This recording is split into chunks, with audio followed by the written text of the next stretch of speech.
Magandang araw mga kababayan, magandang araw sa inyo. Sana nasa mabuti po kayong kalagayan.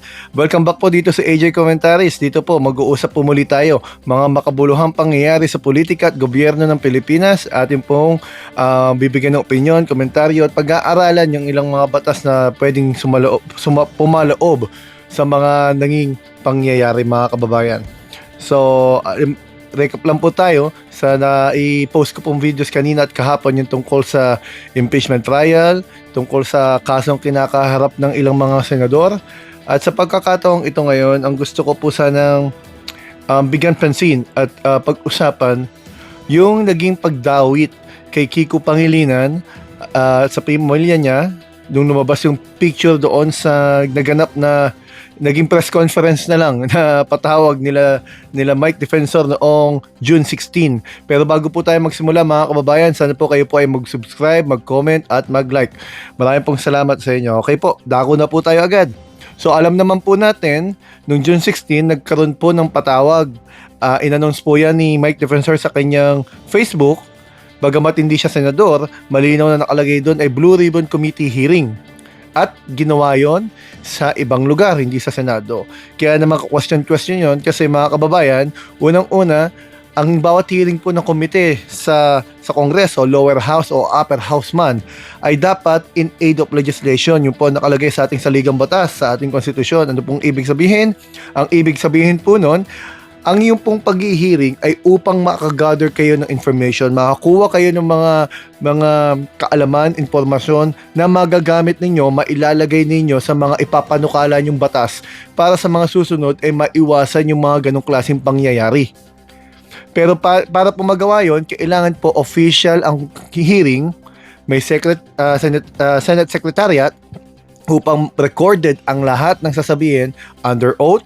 At ganoon din, dapat ay mula sa direksyon o mula sa instruction ng namumuno sa Senado. So sa pangyayari ng June 16, obviously, hindi po senador si Mike Defensor. Sa katunayan, hindi po sumipot ang mga senador. Umaga dumating yung Amy Marcos, sila Robin Padilla, pero hindi naman nag-umpisa. Nag-start sila hapon at si Mike Defensor lang nandun. Kaya kung mapapansin po ninyo, yung isa kong video ay patungkol sa parabang iniwan siya sa ere. Ano? Naipit ngayon itong 18 Maleta Boys kasama at nadagdagan pa ata sila ng 4. Dahil yung mga kaso, dahil hindi yan under oath at hindi yan official hearing, wala silang parliamentary immunity doon sa kanilang mga masasabi. Kaya ngayon, ang haharap sa patong-patong na kaso, yung mga na isubo nilang mga Maleta Boys kung tawagin, habang sila wala doon. So malaki pong problema yan. Pero punta po tayo sa isang detalye. Kasi po alam naman po natin, pag nagbibigay ng detalye itong 18 Maleta Boys, ang nagtatanong yung senador na, ang mga senador na sila ang namamahala na rin ata doon sa question and answer, no? Sila magtatanong, sila rin ang magtatama ng isasagot. Para bang self-serving mga kababayan, ano pong tingin niyo doon? Kasi ako talagang, para sa akin, hindi katanggap-tanggap yung ganong klaseng pagtatanong. Wala nga pong cross-examination Ang pagtatanong nila parang mas alam pa nila yung dapat na isagot. So sa maraming pagkakataon po, sablay po yung mga sagot at ang mga impormasyon na ibinigay sa atin ng 18 Maleta Boys. Unang-una po yung yung kay Tito Soto.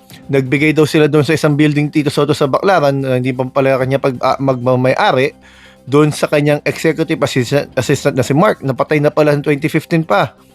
Tapos, yung iPhone 16e, 2024 daw nila nakuha, pero 2025 pa lang pala nirelease yun ng Apple. At marami pa pong iba. At naging kapansin-pansin din ang pabago-bago nilang statement.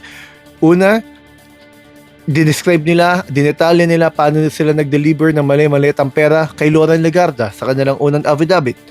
Nung tumalon sa kanilang bakod, hindi na daw pala si Loren Legarda yon.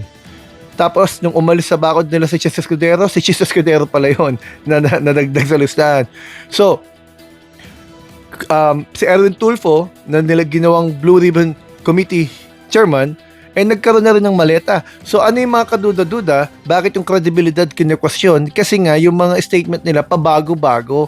Paano tatayo yan sa huskado? Tandaan po natin, ang affidavit nila ay combined affidavit, hindi po yan individual affidavit. Ano pong epekto nun mga kababayan? Tandaan po natin, pag ikaw po nagbibigay ng affidavit at tetestigo, kailangan may personal knowledge ka doon sa tinetestiguhan mo. Nakita mo man lang, narinig mo, nasaksiyan mo, meron kang personal na kaalaman doon sa nirereklamo at tinetestiguhan mo. Kung combined statement po ang affidavit nila, silang 18. So sa bawat delivery kaya at sa bawat transaction, 18 silang kumpleto na nandun. Bakit hindi individual affidavit? Yung nag-deliver pa sila kay Erwin Tulfo, 18 rin sila doon. Kasi nagpapakita lang sila ng kung ano-anong picture mga kababayan. Maletang picture, kahit kailan pwede kayong kumuha ng maleta at picturean ninyo. So anong bigat nun sa korte? Tapos, eto pa po mga kababayan, kung ano-anong mga pabago-bago na lang statement, at eto nga, nadagdag na, no? Na isama na si Francis Kiko Pangilinan, kasama pa si Sharon Cuneta doon sa picture. Ngayon, kaduda-duda kasi, simula nung ginawa siyang subcommittee chairman o vice chairman ng Blue Ribbon Committee, aba, yan na. Dinunghisan na siya. Pero, may sagot ngayon ng Baligod, si Attorney Baligod, at yun ang gusto natin pag-usapan mga kababayan. Magaling ang grupo ng mga DDS sa panggagaslight. Gagawa ng krimen kapag pinuna, pinag-iinitan. Katulad ng pinaliwanag ko sa nakaraan doon sa mga naging kaso. Mga kababayan? Pati nga po yung statement ng mga 18 Maleta Boys, yung 805 billion na kickback. Mga kababayan, pinaliwanag ko yun sa isa kong video. Anong posibilidad na pwede mangyari yun? 805 billion pa lang pinag-uusapan, di pa kasama yung commission ng mga boss nila. Kickback pa lang pinag-uusapan.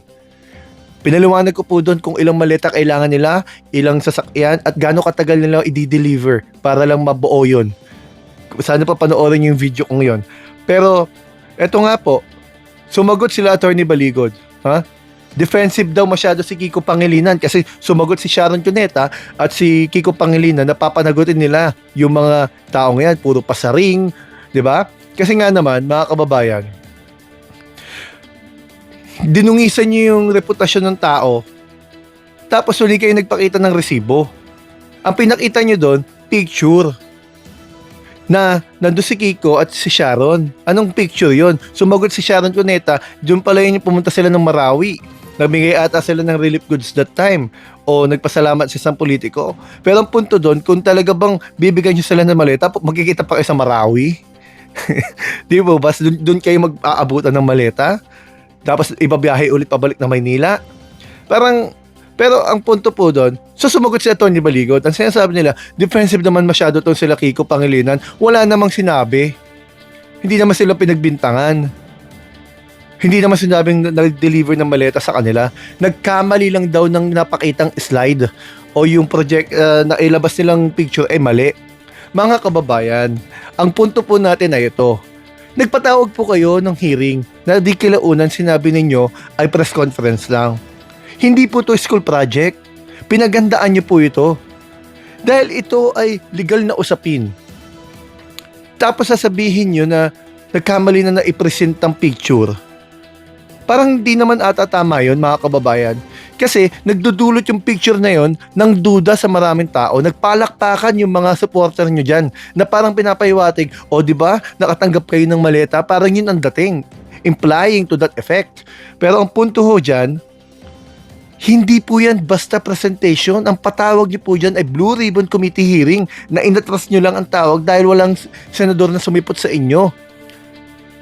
So, kung sa hearing nagkakamali kayo ng slide, anong kredibilidad mga kababayan? Pag-aralan lamang po natin anong kredibilidad ang sasandalan natin para sa grupong ito. Si Atty. Baligod, siya din po ang humawak ng kaso noon, yung pork barrel, natatandaan po ninyo, kung saan dinamay niya si Miriam Defensor Santiago nung kinastigo siya, nagkamali lang daw siya. Nagkamali daw sila. Ilang pagkakamali po ba mga kababayan ang bawat statement nila? Si Loren Legarda nandun, biglang nawala. Si Mark Villar nandun pero hindi nakita. Siguro dahil that time, hindi pa nila alam kung tatalon si Mark Villar. Pag tumalon siguro sa kabilang grupo, nakita na nila. So nagkakaroon ngayon ng malaking duda sa kanila dahil sa pabago-bago nilang mga pahayag at atras abante nilang atake. Yun yung gusto nating punto mga kababayan. Kaya itong mga to, yung kredibilidad nila at itong mga pinagsasabi nila, ang tingin natin yan, hindi yan tatayo sa korte mga kababayan. Dahil din sa kanilang kagagawan.